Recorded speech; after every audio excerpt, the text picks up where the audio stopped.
Senhoras e senhores, boa noite. Começa a Câmara Aberta Sindical, o programa que debate o mundo do trabalho. Quarta-feira, ao vivo em São Paulo. Daqui a pouco você poderá participar mandando suas perguntas, fazendo seus questionamentos e discordando da gente, caso queira, porque o programa é para isso mesmo, para que tenha debate, para que haja a livre circulação de opiniões e de ideias. Todo programa nós costumamos girar em torno de um eixo, de um assunto, de um tema, de uma categoria, de um fato sindical. Hoje nós vamos falar da campanha dos bancários. São 520 mil, mais ou menos, bancários no Brasil e que fizeram agora sua campanha salarial. Eles têm database em 1º de setembro e para atingir seus objetivos, não sei se todos ou pelo menos parcialmente, entraram em greve, uma greve que durou cerca de uma semana. Nós estamos recebendo aqui no estúdio 2 dirigentes sindicais bancários. A Juvândia Moreira, que preside o Sindicato da Capital, Bancários de São Paulo, Osasco e região. Obrigado pela sua presença, Juvândia. Prazer estar aqui. Obrigado pelo convite. O Carlos Cordeiro, que preside a CONTRAF, Confederação Nacional dos Trabalhadores do Ramo Financeiro. Cordeiro, obrigado. Obrigado, João, a você e a todos os trabalhadores que estão conosco nesse programa. Regina Camargos, que era uma dirigente sindical, mas é economista do DIESE. O DIESE dispensa explicações, todo mundo conhece o DIESE e que atua na CONTRAF. Obrigado também pela sua presença, tá? Obrigada, João. Nós teremos aqui no correr do programa, lá pelo 15º minuto, 16º, a Cleonice Caetano de Souza, que é diretora dos Sindicatos Comerciais de São Paulo, que vai nos contar como é que está a campanha mundial Outubro Rosa, que mobiliza entidades, sindicais, governos e empresas em ações de conscientização sobre a prevenção do câncer da mama. Aliás, um dia falando com o Dr. Ricardo, eu sou paciente tive tumor e faço aqueles acompanhamentos, e ele me deu um dado impressionante sobre câncer de mama de jovens, mulheres jovens. Eu não sabia que atingia adolescentes. Ele me disse, pois é, e atinge e o número não é pequeno. E teremos uma reportagem com o Carlos Aparício Clemente, coordenador do Espaço da Cidadania, diretor do Sindicato dos Metalúrgicos de Osasco e região, que fala sobre a lei de cotas para portadores de deficiência. Juvândia, como é que foi o acordo? Foi bom? Foi bom, sim. Tem aumento real pelo 11º ano consecutivo, a gente tem aumento real no salário, um aumento real um dos que a gente teve, se olhar o histórico de aumento real que a gente tem tido, maior, sim, um dos maiores, né, não escalonado, maior desde 95, que vale para todo mundo igual, né? 2,02% de aumento real, nós estamos com 8,5%, numa inflação de 6,35%. E um aumento maior no piso da categoria bancária. O piso foi para quanto? O piso teve um reajuste de 9%, era 1.648, teve um reajuste agora de 9%, 2,5% mais ou menos de aumento real. E não é um piso único? É um piso nacional, sim, vale para bancário em qualquer região do país. Mas varia por funções? Não, o piso é um piso único. Sim. A partir daí, você tem o caixa e você tem o primeiro comissionado. A gente até tentou negociar o piso primeiro comissionado, mas o que a gente tem é um piso único na categoria. Né? E também o caixa, que a partir desse piso estabelece o salário do caixa e a partir desse piso se estabelece o salário do primeiro comissionado. Quer dizer, o acordo tem âmbito nacional, então? Tem âmbito nacional. E a gente só com esse acordo, né, só se você olhar ao longo de um ano, a diferença salarial, mais a PLR que os bancários vão receber a partir desse acordo, que é a participação dos lucros e resultados, mais a diferença da correção do Vale-Refeição e Alimentação, a gente está injetando aí na economia no Brasil, no bolso dos bancários, mais de 9 bilhões de reais. É o que representa esse acordo que a gente acabou de negociar. Interessante esse dado pelo seguinte, nós sempre trabalhamos com o conceito de que o sindicalismo faz bem para os trabalhadores e faz bem para a sociedade. E entre as instituições da sociedade, talvez a que faça um trabalho melhor de distribuição de renda, porque na medida em que você distribui 9 bilhões entre uma categoria profissional, você está fazendo distribuição de renda na base social, na base dos trabalhadores. Agora também teve melhoria na PLR, participação no lucro e ou resultado. Como é que foi? Também é importante. É claro que o lucro que os bancos têm é uma coisa absurda, né? Você pega aí os 6 maiores bancos do ano passado, são 56 bilhões de reais de lucro líquido, né? Tirou todas as despesas, sobrou aí 56 bi. A nossa PLR teve a correção do índice, né? 8,5 nos tetos fixos. Entendi. Agora, a PLR, ela toma por base uma parcela do lucro dos bancos ou isso é variável? Ela tem um mínimo, né? E tem Sim. um limite também, né? Um máximo. É uma regra que varia entre percentual do salário mais valor fixo, Tá. né? Que pode chegar a 2,2 salários mais uma parcela adicional que aí varia conforme o lucro do banco. É 2%, 2,2% desse lucro e aí depende da quantidade de funcionários, uma distribuição linear essa parcela adicional. Ela é uma regra bem complexa. Por exemplo, Não é, Regina? Regina e o Carlão também sabem. Não, depois eu vou perguntar. Eu quero matar minha curiosidade aqui a respeito do acordo. Vamos supor, um caixa do Bradesco aqui em São Paulo, ele receberia de PLR ao final do exercício de quanto? 5 mil, 6 mil, 15 mil? Olha, na verdade, assim, um estudo que o Jazz fez para a gente na época que nós estávamos em campanha pela correção da tabela do imposto, ou pela isenção do imposto de renda na PLR, nos mostra o seguinte, que em média um bancário recebe R$11 mil de PLR. Tá. É uma PLR média da categoria bancária. Certo, perfeito. Quase R$1.000 por mês daria aí, se você dividisse pelos 12 meses do ano. Carlos Cordeiro, você integrou o Comando Nacional de Greve. Eu li nos materiais que eu recebi da Cecília, que é assessora de imprensa do sindicato, e ela recebia todo dia no meu e-mail, vi que a greve foi grande, né? 6 mil e tantas agências paradas, praticamente todos os estados brasileiros. Como é que foi o movimento? Foi nacional ou foi mais nos centros urbanos? Olha, João, foi um movimento muito forte. É? O ano passado nós tivemos, em 26 dias de greve, nós chegamos aí quase no 26º dia, com 12 mil agências fechadas, né? Porque a greve ela vai crescendo.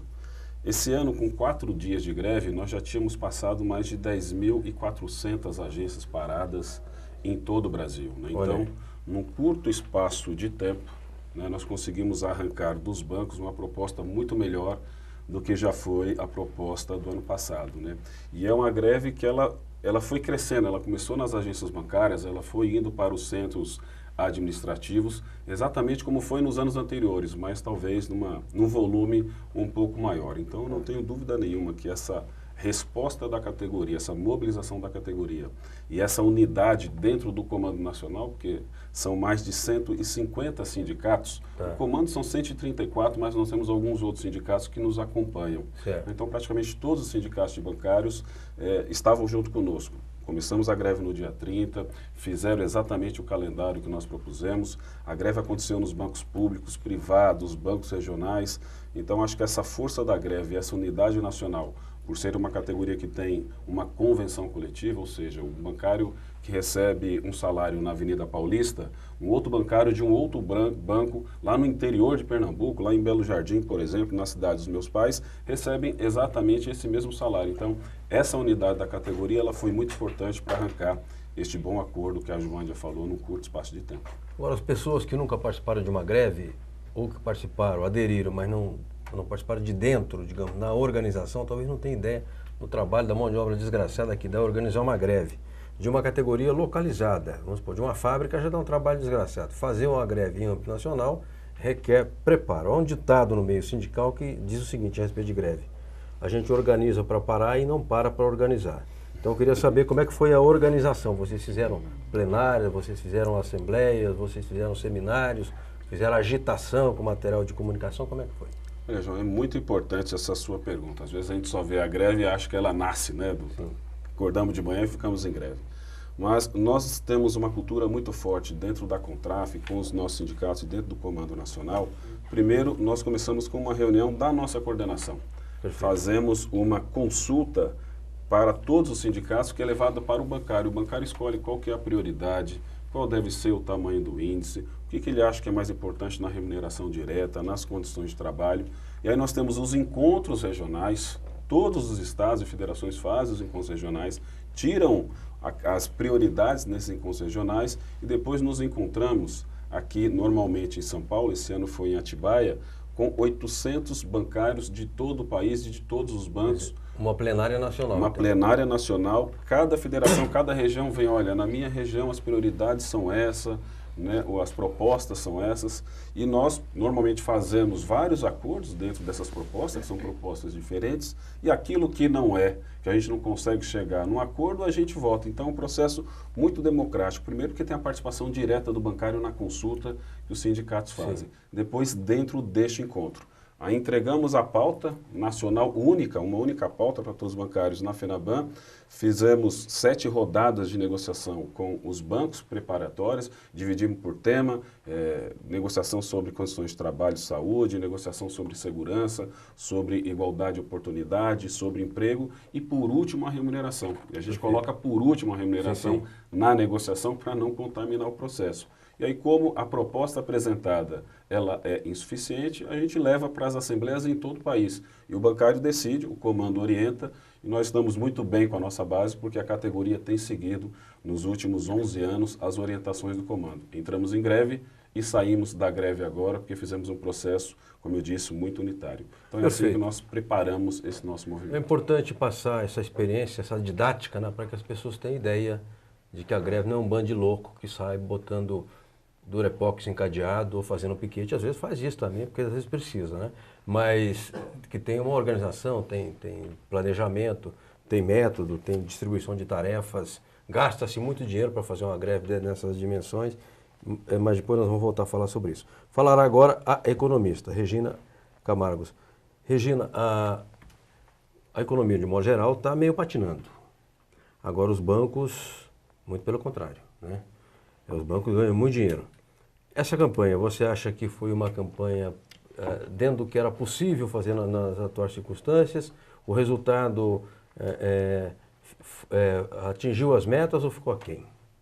Eu acho que foi uma campanha extremamente vitoriosa, né? Eu estava conversando agora com o Ademir, né, secretário de imprensa da Contraf, a gente estava preparando uma matéria para soltar no site, e que eu acho que a gente tem que ver essa vitória não somente do ponto de vista econômico, que eu acho que o Carlão e a Giovana já discorreram muito bem, mas eu acho que a categoria bancária deu um truco nesse pessimismo, nessa sinistrose, né, que a mídia está injetando na cabeça da sociedade diariamente, né?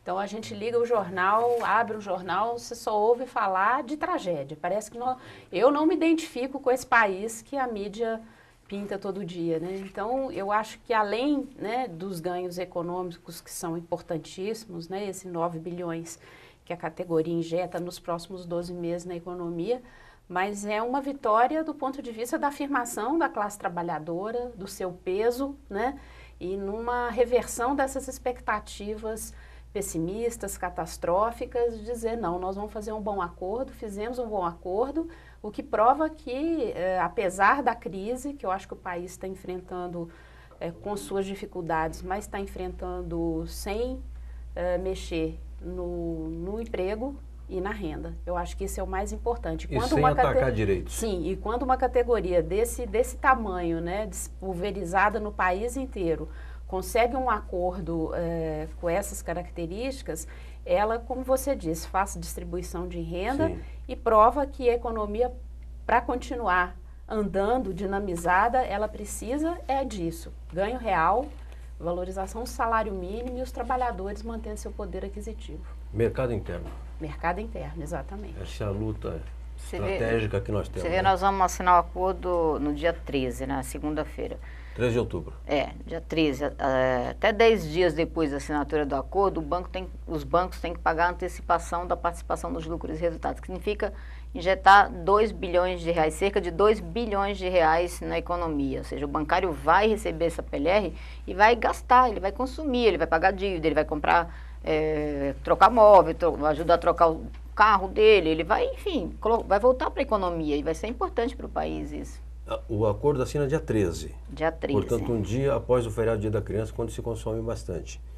Os bancários vão gastar por o brinquedo conta, da criança. Já vão gastar por conta? Já pode gastar? Já estão gastando. Tá certo. Olha, falando de bancário, que eu quero registrar, eu não costumo registrar assim, falecimentos aqui, mas é porque era um dirigente bancário de quem eu gostava muito, que era o Didi Travesso. Faleceu há pouco tempo. E o Didi, eu tomei muita cerveja com ele, eu dizia, Didi, política eu não discuto porque, no seu caso, religião, então aí é questão de dogma, né? Aí dogma não tem jeito de discutir, né? O Didi foi candidato pelo PSTU, estou fazendo uma brincadeira aqui, porque ele era um sujeito extremamente agradável, flexível, bom de se conversar e conviver. Você disse que a primeira parcela da PLR injetará 2 bilhões, é isso, Giovande? 2 bilhões de reais. Tá. Tem algum impacto em alguma área da economia, esses 2 bilhões, ou numa economia do tamanho do Brasil isso não significa muita coisa? Não, isso, claro que é muito diferenciado conforme o município, né? A gente sabe, assim, pelo menos lá no interior de Minas Gerais, tem municípios que ligam para o sindicato para saber quando é que os trabalhadores vão ter reajuste, né? Tá. São 2 categorias ali no Vale do Aço Mineiro, que eu muitos anos acompanhei, que são os metalúrgicos e os bancários. E o pessoal já começava a ligar, né? Olha, quando é que vocês vão ter ajuste aí? Porque nós temos que ver como é que isso vai cair aqui no comércio. E, de fato, para essas regiões, né? Metalúrgicas, né? O impacto das campanhas salariais dessas grandes categorias é extremamente importante. Mas eu acho que ali o pessoal dos restaurantes ali do Centro Velho de São Paulo está bem satisfeito também. Porque para quanto é que foi o Vale Refeição? 26 e... 26 reais. 26 reais. Era 18 e... Era 23. 23 e 18 foi para 26 reais. Tá, 12,2. É suficiente para uma refeição no centro? Sim, né? É um valor já melhor do que o que estava, Tá. né? Obviamente que varia, depende do restaurante que você vai, mas nessa região centro, paulista, é muito caro. Se você for ao Fazano, não paga não o cafezinho. Não. Muito bem, nós Mas estamos aqui bancário com não vai Carlos Cordeiro, presidente da Contraf, Giovândia Moreira, presidente do Sindicato dos Bancários de São Paulo, a Regina Camargos, economista da subseção do DIEESE na Contraf, falando da campanha dos bancários. A campanha dos bancários, nós já demos aqui números, né, a respeito do piso, do reajuste salarial, da PLR, de quanto será injetado na economia com a primeira parcela da PLR. Falamos também da organização da greve. Nós daqui a pouco vamos ter alguma pessoa na linha, mas eu estava esperando, dando aquela enrolada clássica aqui, para ver se a pessoa ia entrar por meio do telefone. Como acho que não vai entrar, eu quero mudar um pouco o foco aqui do assunto. Cordeiro, durante a campanha do primeiro turno, se discutiu muito autonomia ou independência do Banco Central. Me parece que a Marina Silva, derrotada, defendia a independência do Banco Central. Eu vi que os bancários fizeram até um ato público contra. O que é a independência do Banco Central? Por que vocês consideram nociva e por que vocês fizeram os atos? Olha, João, esse tema entrou muito bem na campanha presidencial e foi muito importante para que a gente pudesse dialogar não só com o bancário, mas como para a sociedade. O Banco Central hoje, como qualquer autarquia, ele já goza de uma certa autonomia. E acho que nós vamos fazer limitar essa autonomia que o Banco Central já tem. Infelizmente, o Banco Central hoje já está até entrando na legislação trabalhista com os correspondentes bancários. E a Marina, e hoje o Aécio também defende isso, através das entrevistas do Armínio Fraga, eles defendem a independência do Banco Central. Ou seja, tem eleição, tem mandato e é completamente desvinculado do governo federal. Estava outro dia ouvindo, por acaso, porque eu não gosto muito, ouvindo a Miriam Leitão, e ela estava dizendo que o Banco Central americano ele tem que zelar pela inflação e pelo pleno emprego.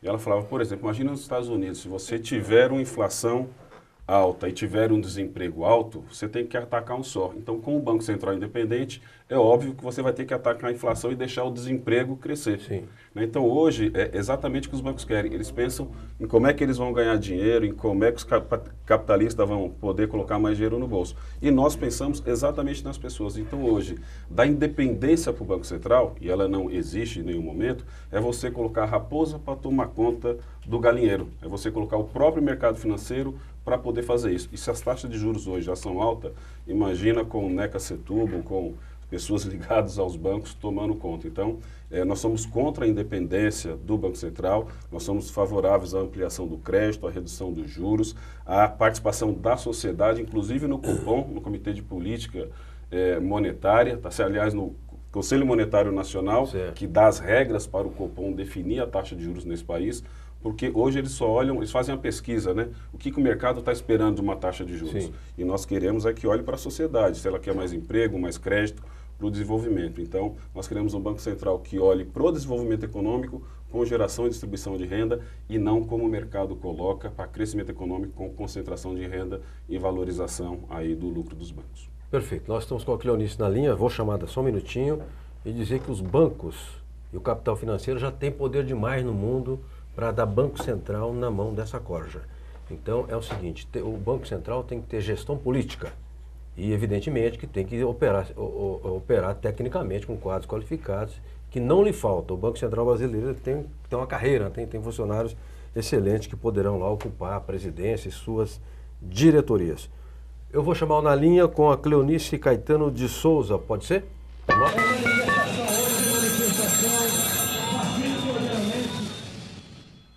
Boa noite, Cleo. Quem fala é João Franzin, tudo bem com você? Ô, Franzin, Cleo, tudo bom? E você, como é que tá? Tudo bem, estamos aqui curando uma gripe. Mas, Opa! não chove, poluição, faz frio, aí não tem jeito, né? É verdade. Me diga uma coisa, Cleo, você está aí, eu vi até o Ricardo Patal de camisa cor-de-rosa, numa foto, porque é o Outubro Rosa, é um mês em que se valoriza muito essa cor para chamar a atenção sobre a prevenção do câncer de mama.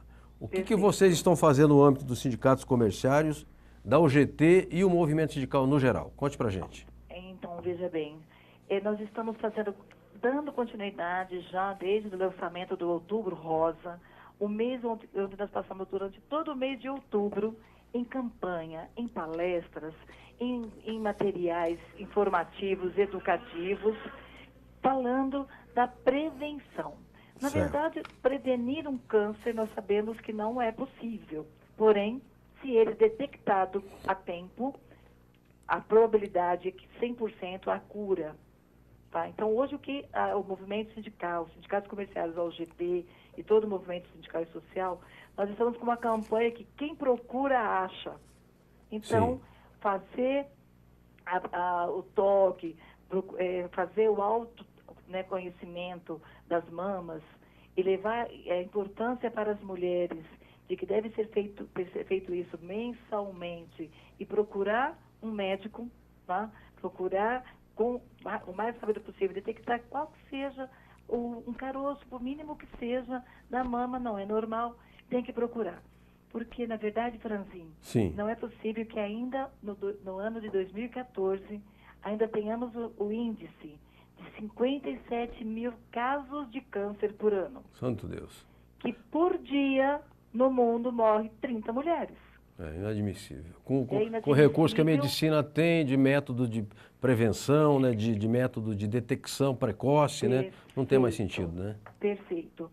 E hoje também temos aí, desde 2008, uma lei que o SUS tem por obrigação, é direito da mulher, a partir dos 40 anos.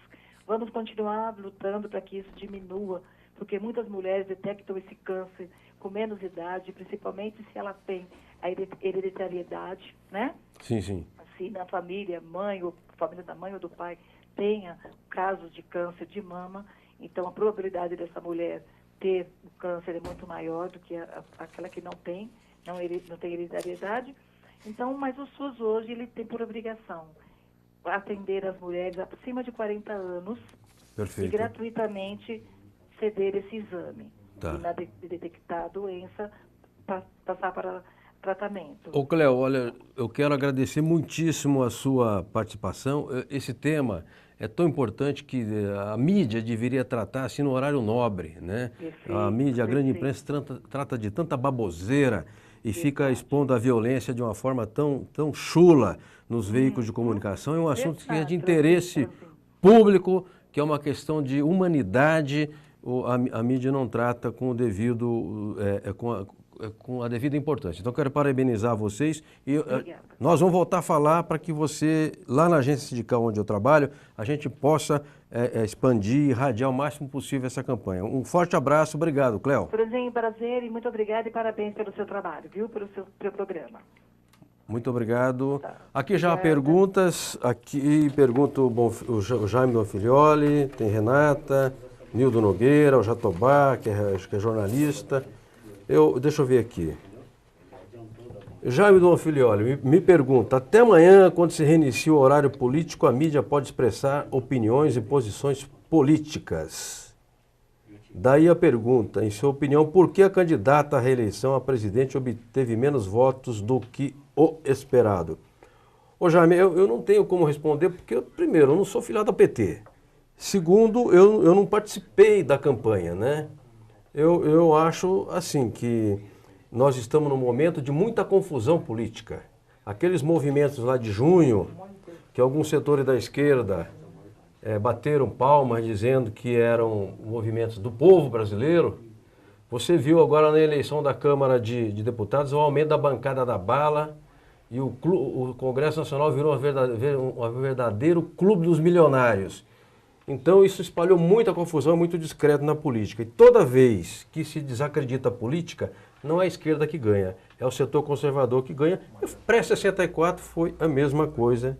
Então eu faço essa consideração geral e sinto não responder a sua pergunta. Eu posso dizer que votei na Dilma e vou votar na Dilma também no segundo turno e digo, dane-se aqui o tempo que pode expor opinião ou não. Eu lutei para ter democracia, que é para expor a minha opinião com lei ou sem lei. Tudo bem? Pergunta aqui Marcelo Duarte Jatobá, demitir e contratar outro funcionário com salário menor não é uma forma, digamos, de driblar o movimento sindical? Porque o sindicato luta, faz greve, conquista, aumenta o real e avança, mas a rotatividade não joga contra todo esse tipo de trabalho. Como combater isso, Juvândia? Certo. De fato, esse é um grande problema que a gente tem no Brasil, inclusive, né? A classe trabalhadora sofre e a gente deveria enfrentar esse problema e estabelecer regras, leis, porque empresa como banco, por exemplo, empresa tão lucrativa quanto os bancos. O Itaú, por exemplo, teve um lucro 33% maior nesse semestre do que no semestre do ano passado. O Bradesco, 23%, um lucro 23% maior, e esses bancos demitem. Santander vem aqui no Brasil e lucra, né, muito. Né? O site hoje até o ano passado era o site mais lucrativo do banco no mundo. Era o lugar onde ele lucrava mais, era aqui. Era 25% do lucro do banco no mundo, era daqui. A Espanha, onde tem a sede do banco, era 15%. Certo. Hoje ele perde para Londres, mas ele continua sendo o segundo site mais lucrativo do banco. E ele demite aqui, né? Porque faltam leis, regras que digam que empresas, por exemplo, tão lucrativas quanto... né, que lucram muito, que têm resultado, não possam fazer essa política de redução de custos. Né? Hoje essa rotatividade é utilizada para reduzir custos. Agora, na convenção coletiva, tem algum mecanismo que segure um pouco as demissões ou os bancos não aceitam negociar isso? Não, os bancos não aceitam, sempre está na nossa pauta. A gente tem uma indenização adicional quando o bancário é demitido. Né? E que a gente lutou muito para combater essas demissões, essa rotatividade, e continua lutando e vai continuar lutando para combater isso na categoria bancária, porque é uma vergonha realmente isso que os banqueiros fazem, né? Ganham tanto, lucram tanto e demitem tanto. Perfeito. Eu quero dizer que tem um intervalo daqui a pouquinho. Eu vou deixar já uma pergunta no ar para a Regina Camargo, economista do Diese, da Renata de Diadema, que pergunta assim, a informatização e a terceirização estão causando demissões dos bancários? Você acompanha essa parte? Sim. E provoca demissões?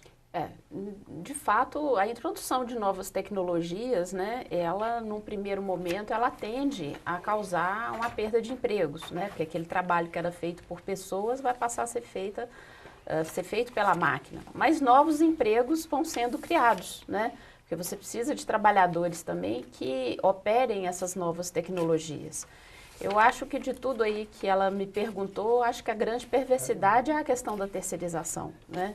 Porque hoje a gente tem aí no setor financeiro, pelos dados da PNAD, né, um exército aí de pelo menos uns 500 mil trabalhadores, quase, né? O setor financeiro inteiro deve ter em torno de 1 milhão de trabalhadores, certo? 500 mil são bancários que estão nos bancos, com contrato, com convenção, tudo bonitinho, carteira assinada e tal.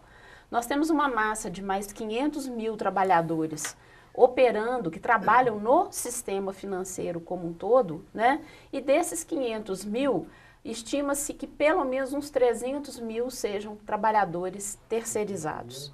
né? Ou seja, não tem a mesma convenção coletiva dos bancários, não tem os mesmos direitos, tem jornadas absurdas, jornadas de 12 horas, 14 horas de trabalho, trabalho em condições às vezes degradantes, né? O próprio Sindicato dos Bancários de São Paulo tem pesquisas que mostram as condições desumanas que esses trabalhadores trabalham, né? Chega a se dizer que são os porões, trabalham nos porões dos bancos. Eu acho que de todos esses grandes movimentos de reestruturação, né, que o setor fez, sem dúvida o mais perverso em termos da violência contra o direito dos trabalhadores é a questão da terceirização. Entendi. Ó, eu quero depois falar, porque agora você paga a conta em lotérica, então tem uma série de postos, né, onde você vai... Eles exercem a função bancária, embora não sejam essencialmente, originalmente, estabelecimentos bancários. Nós estamos falando hoje da campanha salarial muito bem resolvida, vitoriosa dos bancários, uma campanha nacional que beneficia mais de 500 mil trabalhadores. Mas eu queria também mostrar uma outra categoria que está em campanha salarial. São os metalúrgicos ligados à força sindical. Cerca de 700 mil. Está aqui a manchete do Jornal Sindical de Guarulhos. Metalúrgico reafirma luta por aumento real. Sindicato realizou encontro setorial geral dia 28. A foto, aquela foto clássica com a faixa dos trabalhadores. E embaixo uma matéria dizendo do evento que reuniu 300 jovens. Foi o 7º encontro da juventude de Guarulhos. Evento chamado pelo sindicato. Então, mostrando aqui o jornal, para vocês terem uma ideia de que, além da luta salarial, tem aqui essa preocupação com a educação do jovem, com a qualificação profissional, de propiciar um dia inteiro de cultura. Lá teve peça de teatro, teve capoeira, teve hip hop, tudo que a molecada gosta. Foi inclusive dentro de uma escola, Colégio ENIAC, que cedeu lá suas instalações. Nós temos aqui uma observação do Nildo Nogueira, que eu vou fazer depois do intervalo. Pode ser, Fernando? Vamos chamar o intervalo, depois eu coloco aqui o comentário do Nildo Nogueira, do bairro do Limão e dirigente comerciário em São Paulo. Até já. A FEComerciários, formada por 68 sindicatos filiados no estado de São Paulo, representando 2,5 milhões de comerciários, apresenta Momento FEComerciários.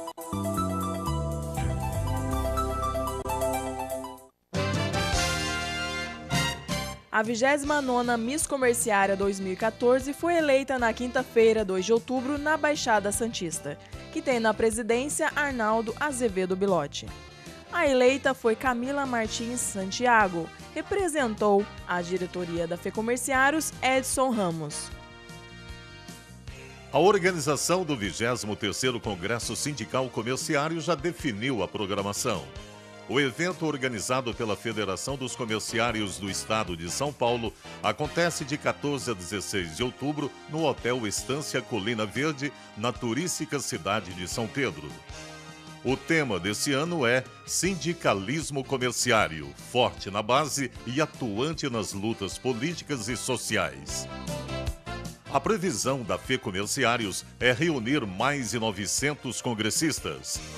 O 23º Congresso será aberto pelo presidente Luiz Carlos Mota, coordenador geral, e pelos coordenadores Ademir Lauriberto Ferreira e Edson Ramos. A FEComerciários, que tem avançado nas questões que promovem o tema inclusão em suas bases, recebeu o convite para participar do primeiro Fórum Coexistir, Inclusão e Diversidade, que visa discutir a diversidade humana e as diferentes relações no ambiente de trabalho. O evento do Sincovaga, Sindicato do Comércio Varejista de Gêneros Alimentícios do Estado de São Paulo, será dia 21 de outubro. A FEComerciários é uma apoiadora do evento. O movimento popular internacionalmente conhecido como Outubro Rosa ganha força a cada ano e por todo o país é possível encontrar monumentos com a iluminação cor-de-rosa. A CNTC, Confederação Nacional dos Trabalhadores no Comércio, aderiu ao movimento. A iniciativa faz parte da campanha mundial de combate ao câncer de mama, lançada na década de 90 nos Estados Unidos. Esse foi o tema do Miss Comerciária 2014, numa iniciativa da FEComerciários e dos 68 sindicatos filiados.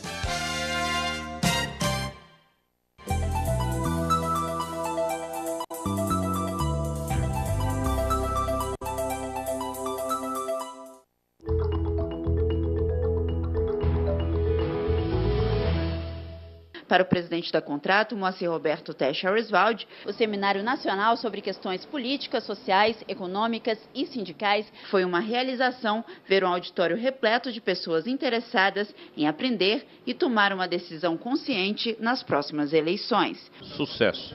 Isso traduz o nosso evento.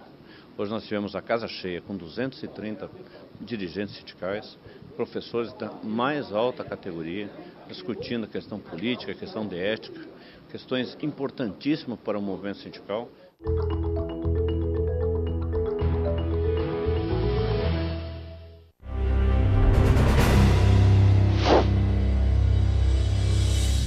Nós estamos organizados no Brasil inteiro, entendeu? E temos aí com mais de 1.100 sindicatos no Brasil. E em São Paulo nós temos por volta de entre 190 e 205 sindicatos filiados, entendeu? Todos organizados nas suas federações seletistas tradicionais, entendeu? E que estamos caminhando, estamos bem, temos feito encontros e palestras de formação e movimentos e estamos enganjados na agenda geral das centrais sindicais. Muito bem, eu vi que apareceu aí na nosso intervalo o Moacir, presidente da Contrato. E é com muita alegria que eu mostro um livro escrito pelo Moacir Roberto Techa Auerswald, Contratu Informa, 200 editoriais. Achei muito interessante, oportuna e inteligente a iniciativa da Confederação reunir 200 editoriais, portanto 200 jornais diferentes, em um livro, porque é um documento da tomada de posição da sua diretoria e também tem um caráter histórico. Eu até liguei para o Moacir, que estava ajudando lá umas questões sindicais no Paraná, e ficamos de fazer um Câmara Aberta Sindical a respeito deste livro. Porque, puxa vida, eu já fico feliz quando o dirigente sindical lê um livro. Quando ele escreve, então, eu fico mais feliz ainda, né? O dirigente sindical escrever um livro, eu considero um acontecimento que merece ser marcado, retratado e abordado num programa como o nosso. O Ivan, ele fala do Jardim Bonfilioli, diz assim: sempre acompanho o programa, sou favorável aos trabalhadores pelas reivindicações, mas não vejo necessidade de se fazer campanha política ou ficar divulgando a preferência partidária de cada um quando não se trata disso. É verdade, a sua opinião é correta.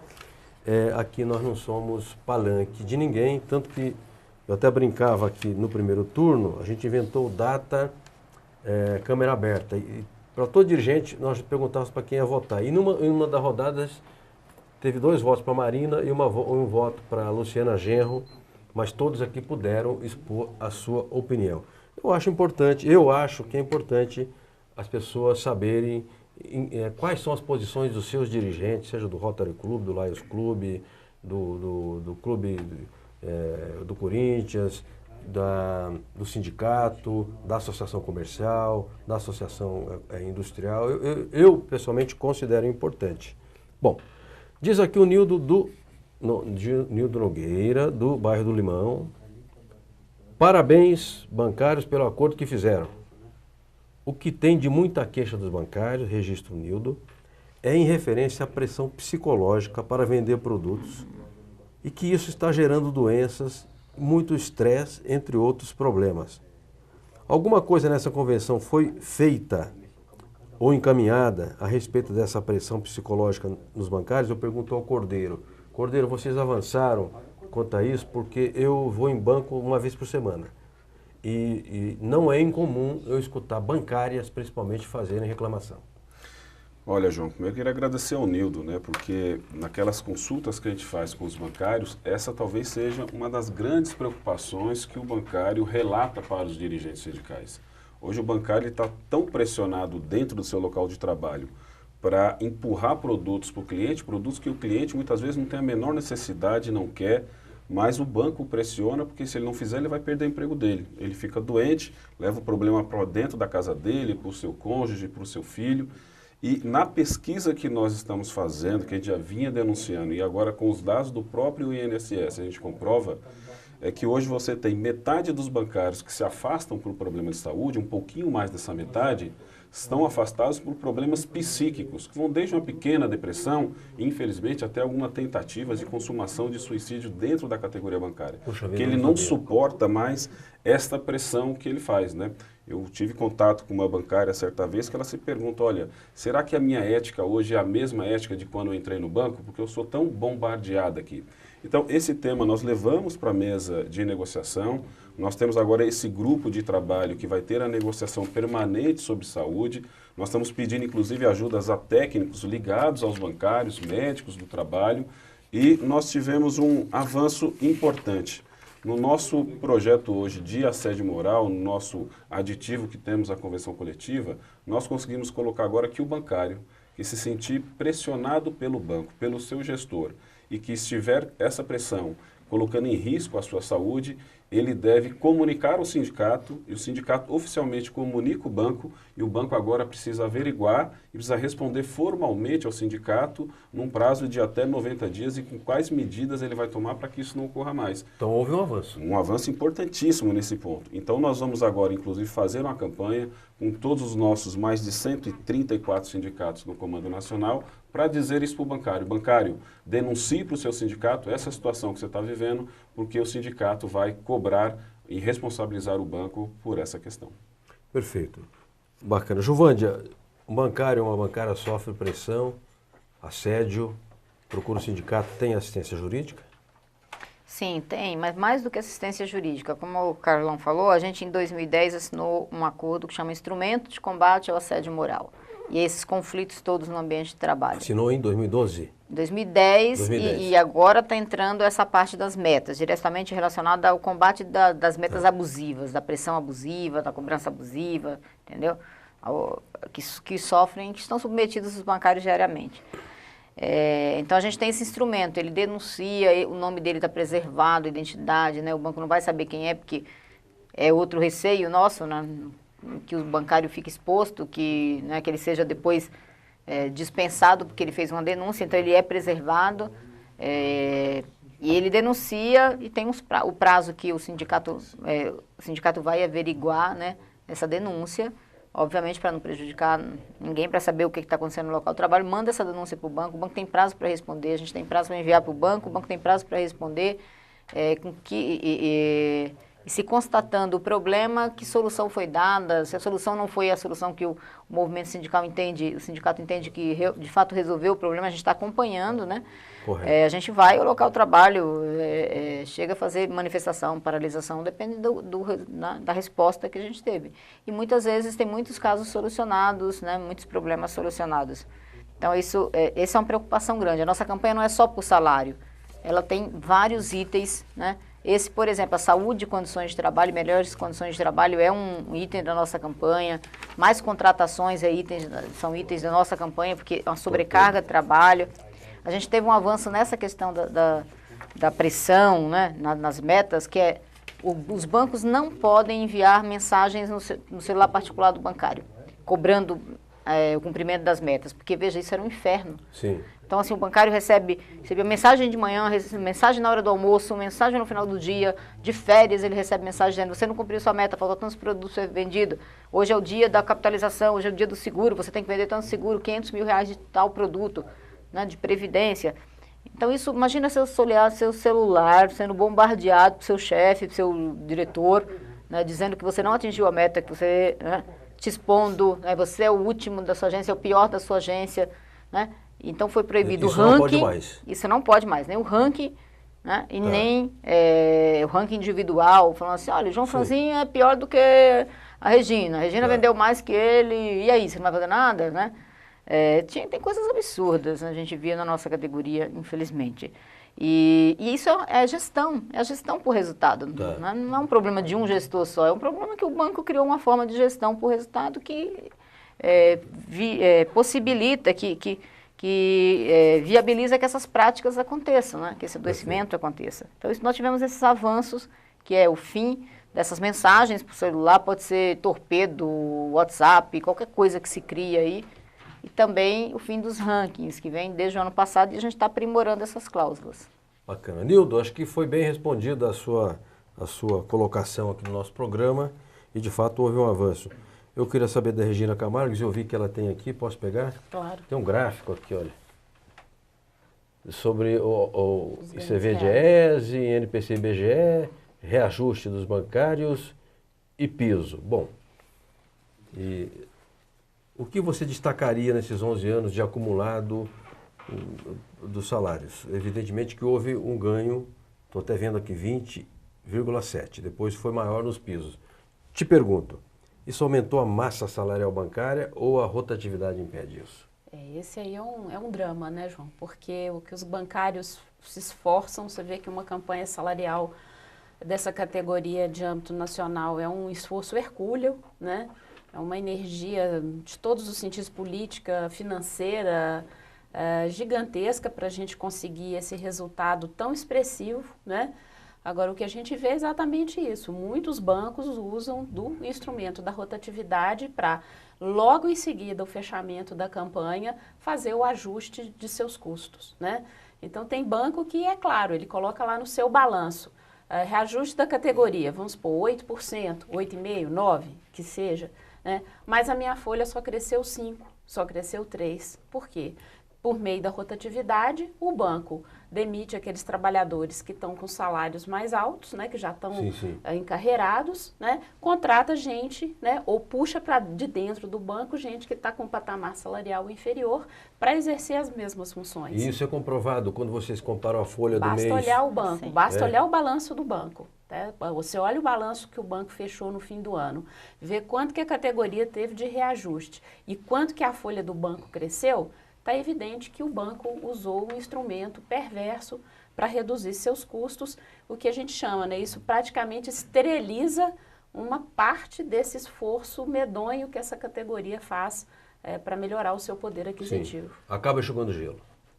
Uma parte, não diria tudo, porque se fosse totalmente, não teria esse impacto fantástico na economia, certo? Sim. Mas que uma parte desse esforço, desse ganho, é esterilizado via rotatividade, isso com certeza. É a luta da classe trabalhadora, não tem, digamos, um caminho só, tem tantos caminhos, tantos meios. Uma das lutas é aprovar essa bendita convenção, implementar essa bendita convenção da OIT, não é, Cordeiro? 158. Eu não sei se é 158? É 158, que proíbe as demissões imotivadas. Né? Mas não tem uma história que o Brasil tinha assinado, depois... Tem uma história. Como é que é isso? O Brasil é signatário da Convenção 158, e aí o Fernando Henrique Cardoso foi lá e retirou, mas ele não pode, quem tem que fazer é o Congresso. Então, como o Congresso não fez, para a gente, inclusive, isso ainda está valendo. Né? Então, isso está no Supremo, tem uma discussão, mas a palavra correta é denunciar. O Fernando Henrique denunciou essa Convenção 158. Isso tem em vários outros países, né? Você não tem a rotatividade que tem aqui. Você vai aqui para a Argentina, onde, por exemplo, o Itaú atua aqui, atua lá, você não tem essa rotatividade perversa, como a Regina falou. Porque a Convenção 158 é aplicada na Argentina ou são leis locais? São leis locais e em outros países a própria Convenção 158. Sim. É porque, infelizmente, hoje a rotatividade faz parte do negócio dos bancos. Então, nós temos os dados do CAGED, o Cadastro Geral de Emprego e Desemprego do Ministério do Trabalho. Se você pegar todas as categorias no Brasil e ver qual que é a diferença dos contratados para os desligados, quem entra no mercado, em geral, entra ganhando 7% menos do que aqueles que foram desligados. Na categoria bancária, esse número chega a 38%. Ou seja, os bancos estão muito diferentes daquela prática que seria do mercado de trabalho brasileiro. Né? Então, por isso que a gente fala que, apesar da gente ter conquistado muito aumento real, né, esse salário médio ele é comido porque os bancos acabam querendo se utilizar da redução de custos através da rotatividade.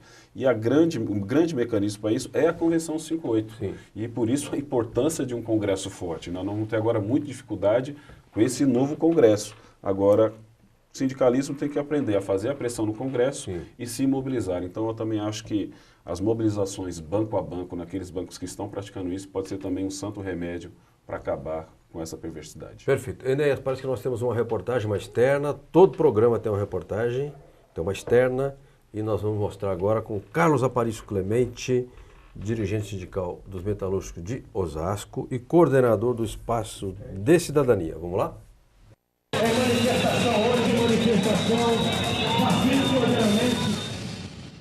Clemente, Como é que está essa preocupação e essa ação dos sindicatos para conter os acidentes de trabalho? Na metalurgia, nós fizemos um estudo entre os metalúrgicos de Osasco região. Nós fizemos um estudo que pega um período de 4 anos e comprovamos, com dados do próprio Ministério do Trabalho, que pedimos fiscalização em todos os casos, que a cada 15 dias está acontecendo um acidente que mutila trabalhador metalúrgico. Acidentes com mutilação, mas agora estamos tendo também mutilação com mulheres trabalhadoras operando máquinas. O estudo que o sindicato desenvolveu também provou que a cada cerca de 100 dias, de março de 2010 até junho de 2014, a cada 100 dias, um trabalhador metalúrgico morreu em decorrência do acidente de trabalho. Mas mais grave do que tudo isso é o descaso que está acontecendo. Então o estudo aponta em que momento o Ministério do Trabalho chega para fiscalizar um pedido do sindicato frente a esses casos. Alguns anos atrás, em 2 dias o Ministério do Trabalho chegava na empresa junto com o sindicato. Identificava o problema, apontava soluções, de alguma maneira a empresa corrigia, por bem ou por mal. Hoje, o Ministério do Trabalho está levando mais de 80 dias para chegar na empresa depois de um acidente grave ou acidente fatal. Direitos dos trabalhadores estão sendo totalmente destruídos. As provas que as pessoas poderiam ter, os familiares ou mesmo as vítimas, que poderiam ter para ir na justiça, buscar reparações por danos materiais ou morais por conta dos acidentes de trabalho, quando a empresa dá causa, está totalmente destruído pela negligência da própria fiscalização. Nós vamos chegar com essa documentação no Ministério Público Federal para pedir investigação de como os órgãos públicos, principalmente o Ministério do Trabalho, como os agentes públicos estão tratando essa situação. A Gerência do Trabalho de Osasco hoje, em relação à segurança do trabalho, tem mais agentes de fiscalização do que tinha há 10, 15 anos atrás. Só que em 15 anos atrás, em 2, 3 dias, ia na empresa junto com o sindicato. E agora fica escondido atrás de montes de papel, 80, 90 dias para ir nas fábricas. O que está acontecendo? Nós vamos atrás, não tenha dúvida.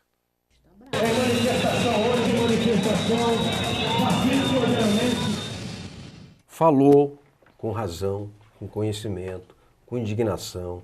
O cara que no movimento sindical brasileiro tem mais conhecimento acumulado nessa área de combate a acidentes de trabalho e sobre questões de segurança individual e coletiva nos ambientes de trabalho, que é o Clemente, Carlos Aparício Clemente, que conheci em 1985 numa reunião de secretários de saúde, quando o Tugan Gerami era prefeito de Bauru e seu secretário de saúde era o Davi Capistrano Filho.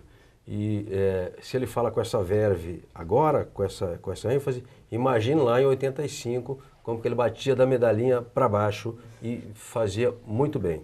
E chamando a atenção para um problema sério, que são os acidentes de trabalho, as mutilações absolutamente inaceitáveis e que continuam acontecendo em grande proporção nos ambientes de trabalho. Giovanni, eu estou vendo correndo aqui Carlos Cordeiro e Regina Camargos, que nós estamos correndo contra o relógio. Então eu já vou fazer as considerações finais aqui, porque não há considerações iniciais. Vocês já observaram, sempre as considerações são finais. Então as suas considerações finais, Giovanni, por favor. Bom, as minhas considerações é que o trabalhador tem que participar do seu sindicato, tem que lutar, né? Tem que a unidade, a união da classe trabalhadora é importante para essas lutas terem bons resultados. E também que tem que tomar cuidado com quem elege, com quem está votando. Veja o Congresso agora, né? Congresso que pode, majoritariamente de empresários, né? A bancada dos trabalhadores diminui, e onde pode passar projetos de lei que prejudicam a grande maioria da população, que são os trabalhadores. Então tem que prestar muita atenção e essa coisa de que política não se discute é uma grande bobagem, é exatamente para o povo não discutir aquilo que vai impactar na vida dele, né? na sua vida diária, no seu salário, se você vai ter aumento ou não, enfim, como é que vai chegar a comida na sua mesa, se é mais caro ou mais barato. Então, o trabalhador tem que participar do seu sindicato, da sua categoria e da vida do seu país. Carlos Cordeiro, presidente da Contraf, diga lá. João, queria agradecer você, parabenizar o programa e dizer para os trabalhadores que só conquista quem luta, não tem conquista sem luta. E como você falou que aqui é um espaço democrático, nós estamos muito preocupados com esse congresso, os projetos estão colocados, o projeto 4330 de terceirização que não passou graças à mobilização dos trabalhadores, particularmente os bancários tiveram um papel importantíssimo nisso. E como é um espaço democrático, eu quero aqui pedir que os trabalhadores participem da próxima eleição agora, que escolham muito bem a sua candidata, porque os bancos já escolheram o seu lado. Já escolheram a Aécio, já tinham escolhido a Marina, e nós temos posição tirada no nosso fórum dos trabalhadores bancários, que é de apoio à candidatura da presidente Dilma. Então não tenho dúvida que nós precisamos avançar nos nossos projetos e não termos retrocessos como esses que estão apontando agora. Obrigado pelo seu programa e pela participação. Nada. Regina, suas considerações. Eu acho que o Diese vai bem, né? Hã? O Diese vai bem, né? Espero que sim. Vai bem. Sempre estaremos bem no papel que fazemos, né, João? É sério, né? Sério. Com a limitação de recursos que temos, mas tentamos fazer um trabalho de qualidade. João, eu acho que o Brasil mostrou um rumo, né, para o mundo há uma década atrás, pouco mais de uma década atrás. E esse rumo é crescer com a distribuição de renda, né? E eu acho que esse foi o grande ganho dessa última década. Tá. E esse ganho não pode se perder, né? Eu acho que é fundamental que os trabalhadores tenham essa consciência. Se esses 42% de ganho no piso dos bancários foi alcançado, foi certamente devido a uma luta de uma categoria que é organizada, que tem sindicatos fortes, que tem tradição de 100 anos de luta, né? Mas também foi porque se criou no país todo um ambiente, uma conjuntura, né, que foi favorável às demandas, aos interesses da classe trabalhadora, né? É preciso que as duas coisas numa negociação coletiva estejam juntas, né? A capacidade de mobilização dos trabalhadores e que haja uma conjuntura geral que lhe seja favorável. Eu acho que é nesse rumo que nós temos que continuar avançando. É daqui, como diz o desenho animado, né, ao infinito e além, né? Eu acho que é isso que os trabalhadores querem. Perfeito. Antes de concluir o programa, eu quero anunciar que nós fazemos na agência sindical, a gente tem uma rádio na web. Nós, toda sexta-feira, tem o programa da sexta, que é 1 hora de entrevista. E quem vai? A Cleonice Caetano Souza vai lá falar ao vivo sobre a campanha mundial Outubro Rosa, que mobiliza entidades sindicais, governos e empresas em ações de conscientização sobre a prevenção do câncer da mama. Começa às 17h30 e você sintoniza o site da agência sindical, acessa o site, clica lá no ícone da rádio, pode escutar, participar, mandar e-mail, telefonar, etc. Eu agradeço muito os dirigentes bancários que cá estiveram, a Juvândia e o Cordeiro e a Regina, economista, que falaram sobre a campanha vitoriosa dos bancários em todo o Brasil, do ganho econômico efetivo que houve nos salários, no piso, na PLR, na distribuição de lucros ou resultados, e também em avanços sociais, sobretudo avanços que protegem os trabalhadores e que melhoram as condições de trabalho. Não é todo o país do mundo que pode reunir numa emissora de TV, num programa, trabalhadores para falar de coisas positivas, para chorar, de lamentações, isso aí vale da Tanzânia à Bolívia, você terá gente assim. Mas veja só, eu estava vendo esses dias, os comerciários do setor atacadista fizeram um bom acordo, com ganho real. Os comerciários das concessionárias de veículos também. Os químicos da Força Sindical fecharam um acordo salarial razoável. O pessoal do Asseio e Conservação aqui de São Paulo fechou um acordo com ganhos reais. E agora os bancários. De modo que nós somos um país onde tem problemas, graves problemas, mas a classe trabalhadora está ampliando as suas conquistas. Isso não é só um ganho econômico, isso estabelece um padrão de civilização. Isso é mais importante que o dinheiro no bolso. Isso é dignidade para as pessoas. Então é isso que eu gostaria de dizer para finalizar o nosso programa, mandando um abraço a todos e a todas que nos assistem. Até quarta-feira. Este programa tem o apoio da TV Interação, Associação Vida e Trabalho e da Ordem dos Advogados do Brasil, Seção São Paulo.